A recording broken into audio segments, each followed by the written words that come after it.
Hello you guys, welcome to the writing shop. So before I even get into the video, I'd firstly like to speak about the video that I just watched about Martell with his kids maligning his wife and claiming all sorts of things. So firstly, Martell has complained multiple times about how Melody keeps putting their business on social media. However, Martell has proceeded on several occasions to do several interviews that has divulged more information about their relationship than Melody has ever divulged to us. Isn't that ironic? And how hypocritic that is? Secondly, he has expressed his fake concern for the children being entangled in their messy divorce. However, in this video, Martell is using his children in his attempt to sabotage, malign, and disrespect his wife Melody. Why? The children seemed as if they rehearsed some of the things that they said, especially when it came to the time when Martell is asking the children what have they learned from him. They begin to list everything in the exact same order. That was rehearsed. Why are you doing this? Talking about Marcus, who is Melody's brother, beat the children. At the end of the day, that's their uncle. If they do something naughty or bad, I don't see the issue with him giving them a spanking. I'm not gonna think that he just beat them to beat them or hit them just to hit them. So the whole video was basically made to bash Melody's parenting. He said that Melody doesn't bathe the children. You see how dirty and low down he is, but complains about Melody running to social media. When the few times Melody has gone on social media and discussed their marriage, she never gave any type of intimate details, such as what Martell is doing right now. Totally disgusting. And remember, this man, if you think about it in the larger scheme of things, he's trying to get full custody of these children. So it makes complete sense that he's going to drop little bits of evidence here and there to claim that the wife is such a horrible mother and parent. The way Martell is acting now makes me understand a lot more why the side woman was so confident to bash the wife, because she got it from this dumbass Martell. When Martell had disagreements with Melody, he'd run to the side woman, spill his guts, bad talk his wife, and then when things got better, run back to the wife and act like nothing happened. Talk about disloyal. Ew. Talk about effeminate. Ew. You're a nasty man, Martell. Nasty man. I'm not even Melody. And he irritates me. He irks my nerves. I can't stand him. Everything he does is childish and it's disgusting. I cannot see myself ever supporting him. He's so... And when you come to think of how disgusting he is, it baffles your mind as to how Melody ended up marrying him. But anyways, that's all I had to add for the beginner. We're gonna get into the video, the actual review of everything. But before I continue with the review, I lost some of my video, so I have to say certain things. The beginning of my video, in the beginning, I was going in chronological order, and it was Martell explaining the layout of his new endeavor, his new business with his wife. They're making a lounge called Black, and he was reviewing some details as to how he wants the inside of it with his female architect friend. He mentioned they already have a good designer who's gonna like make the place beautiful and everything, and Martell pops in. Martell is always popping in, he's always popping up, he's always popping down, always popping. He shows up, discusses the 47 acres with Martell. He says Marceau, he went to check on him because remember in the previous episode, Marceau was in the accident. So he went to check on his friend and then spoke about the 47 acres that is entangled in his whole divorce situation. So he cannot do anything with the property, and Marceau told him some things. He told him you need to hit rock bottom because at this point you're just clinging on to weak branches, just let yourself fall. So towards the end of Marceau and Martell's conversation, they spoke about a possible other camping trip, and Marceau was like, he can't go to any camping trips because his camping car is wrecked. But the camping car is a sports car. Since when do people use sports cars to go to camping trips? I don't understand why Marceau insists on using his sports cars to go to camping trips. Like, can anyone clarify why sports cars are used for camping trips? Or is it something that only Marceau does? Because that was weird. But anyways, he also invites Martha to an opening of some event. But let's move on to Melody. Melody is cooking up a storm in her kitchen because she's expecting Martell's mom, Marlene. So many M's. Like, sometimes I get mixed up with all these names. But anyways, Marlene comes along. Melody immediately tells her, you know, like, Martell keeps telling people I cheated on him. I never cheated on him. I left with the intentions of not going back. I may have spoken to some people, but that does not compare to what Martell did, which is have a 5-year relationship while he was still married. So she doesn't see it as cheating. Marlene doesn't see it as cheating, but Martell sees it as cheating. She explains that Martell wants full custody of the children, and Marlene is like, hell no, he doesn't want full custody of the children, because Marlene knows that if Martell gets full custody of the children, she's gonna be the one that's gonna be taking care of them. So she already knows that. She clocked that and was like, hell no, he's not asking for no full custody, because Marlene knows that Martell doesn't have the time or ability to be a full-time father at this point, right? So Marlene said she's pissed off at the side baby that he's having with the side woman, as any grandmother would, because you expect your child to do right. You would think that you taught them well enough for them to go and do right by themselves, but the fact that he now has a side woman is like, it's crazy. And she says, although it pissed her off that he has a side woman, she's gonna love the child regardless, and that's fair. That is very fair.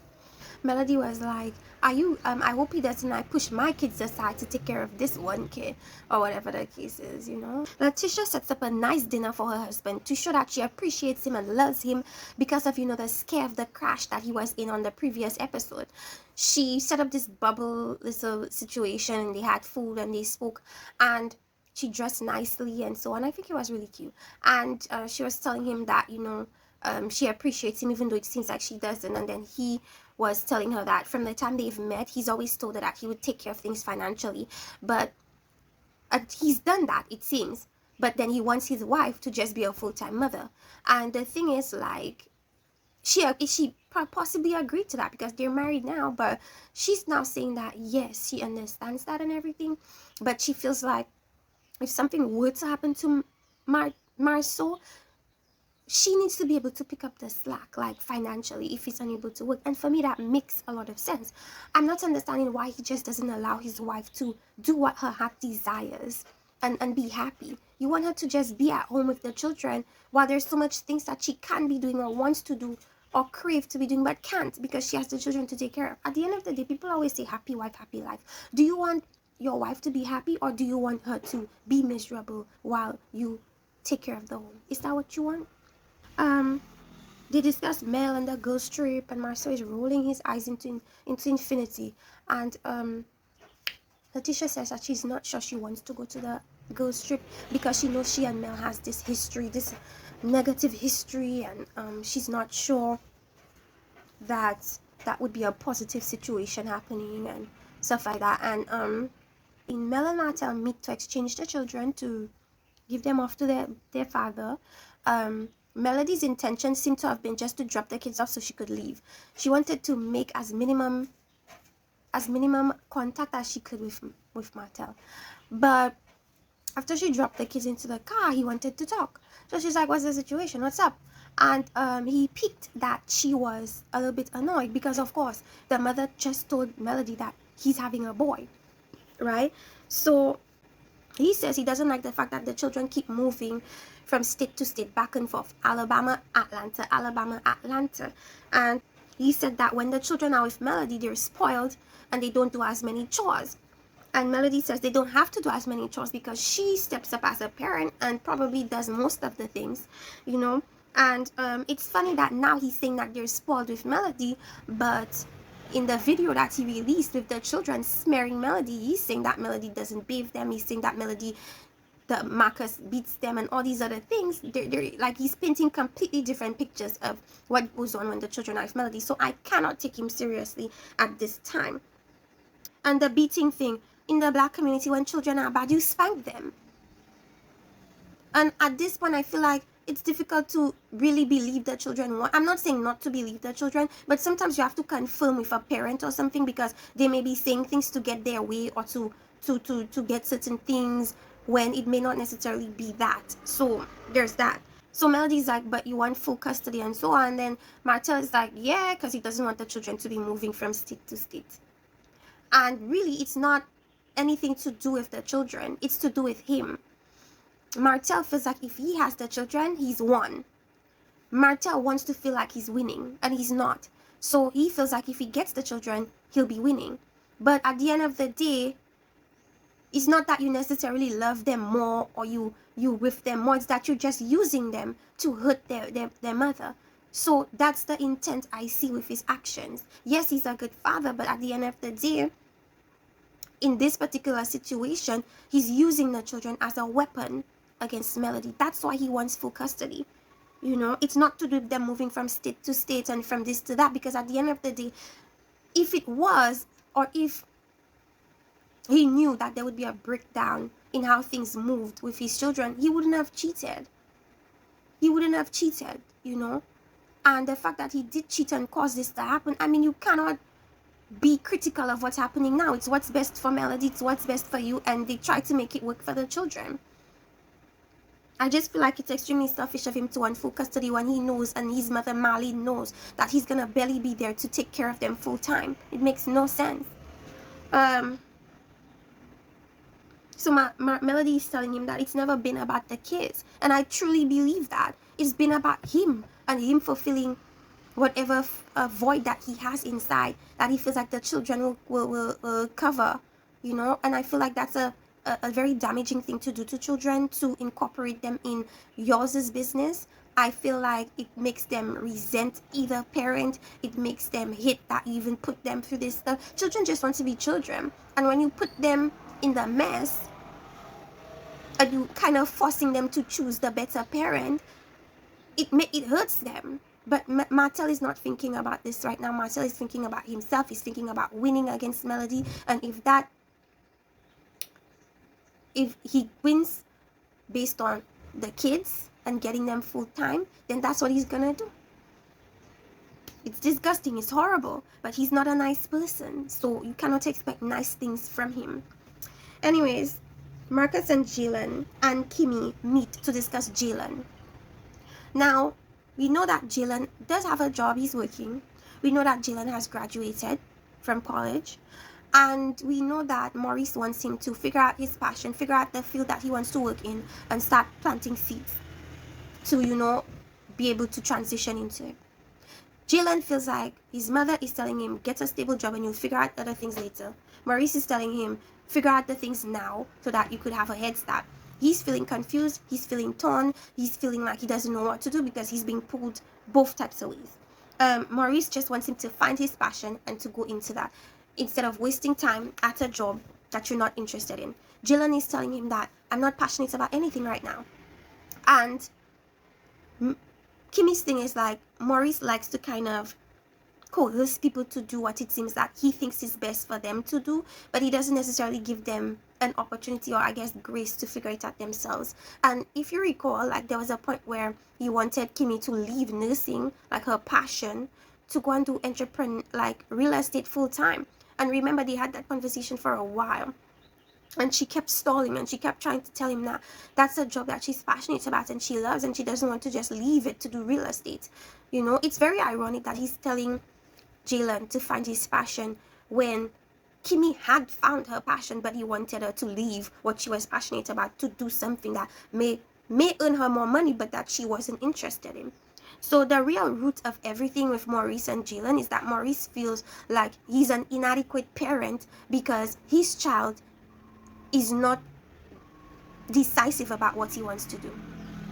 He feels like somewhere in the parenting process, he somewhat failed Jalen, because if, I guess, he did what he felt like he had to do in the proper way that he felt like he had to do it, Jalen would be set in terms of what he wanted to do. But sometimes it has nothing to do with parenting and simply to do with the child trying to find himself and find what he's interested in. It has nothing to do with you. I mean, at this point, he's undecided about what he wants to do, but it does not mean that it's because of a lack of parenting or a lack of direction from the parents. It's just that he hasn't found it. It's very simple. And as Kimmy was telling him, you want the boy to have clarity of vision moving forward, but you're failing to give him that time to figure himself out. Let him get the time to figure himself out. A lot of college children, they go to school, they do a particular major, and they're not interested per se in that major. They just did it because, you know, a lot of the time in America, parents insist that their children go to college, and sometimes at that point the child doesn't even know what course they want to do,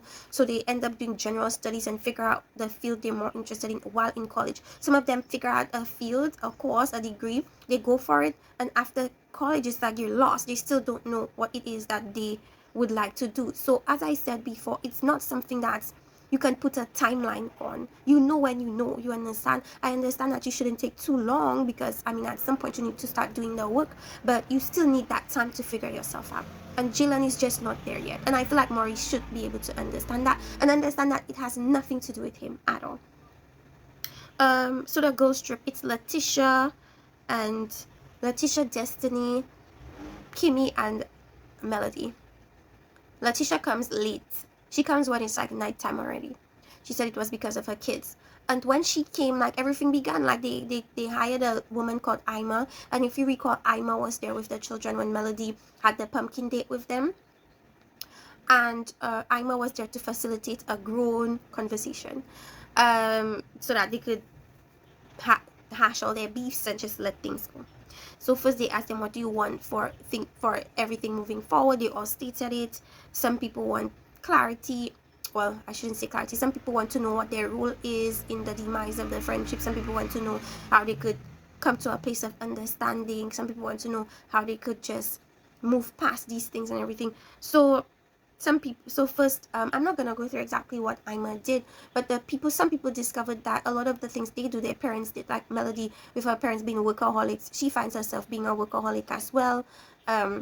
Letitia said that her mother never told her she loved her, and I feel like it affects her to this day. And being someone from the Caribbean, you could relate to that because our parents don't tell us they love us. Like, our parents are just like, let me provide for you, let me put a roof over your head, let me give you everything that you could possibly need, but I'm not gonna give you affection. Like, you see that you will figure out the affection from how I treat you and what I do for you, but I'm not telling you I love you. My parents never told that to me growing up, so I could understand that. It's not anything that makes me emotional. It's like how you grew up. It's a way of life, so it's not something that really hurts you per se. But in a country like America, where people like to openly express their love, I could understand why Letitia felt left out, because she did say that her friends' parents told her they loved her, but hers didn't tell her she loved her. So maybe that's why, or that's the root of why Letitia defends her mother so much, and why Letitia doesn't require her mother to change or require her mother to do anything different. It's because she doesn't want to push her mother away.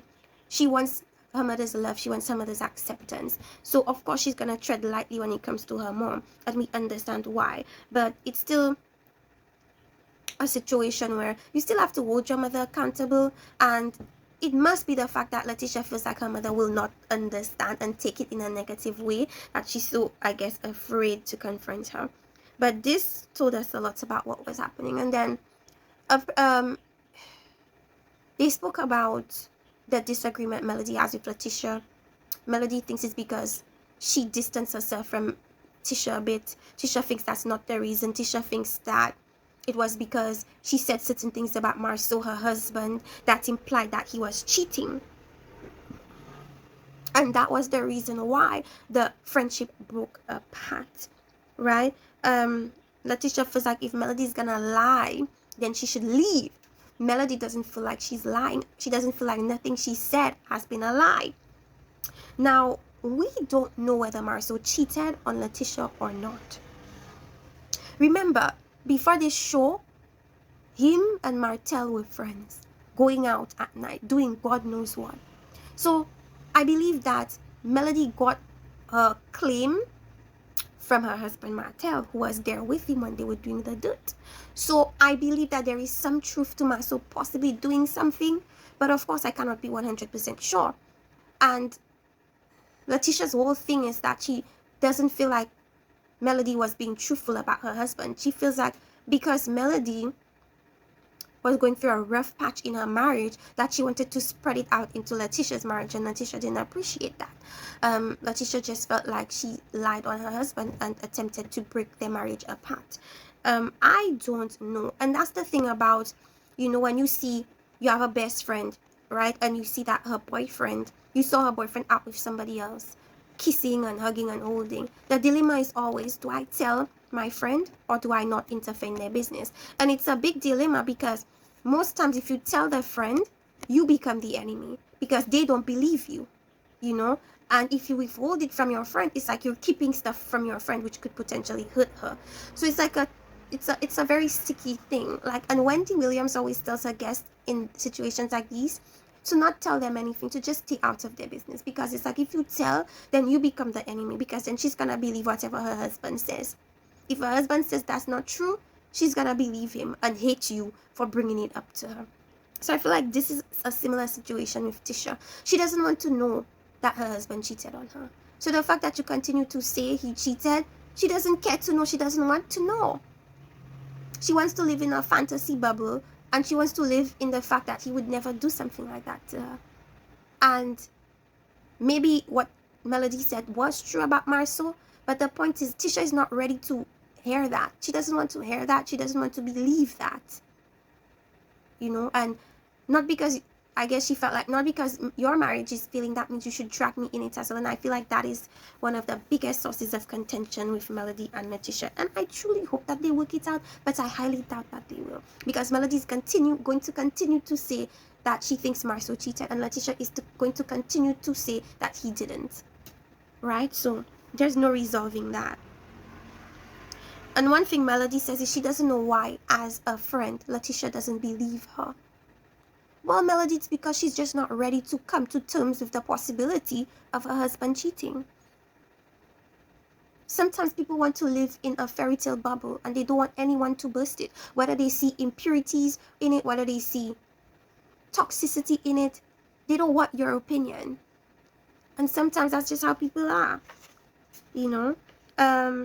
So that was the end of the episode. What else am I missing to add here?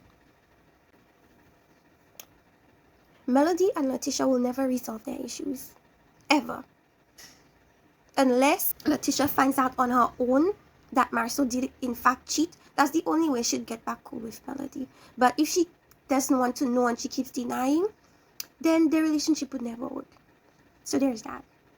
Anyways, you guys, that was the latest episode of Love and Marriage Huntsville, Season 2, Episode 17. Let me know if there's anything you'd like to add. We could have a discussion in the comment section. Be sure to like and subscribe, and see you next time on The Ranting Shop. Bye-bye.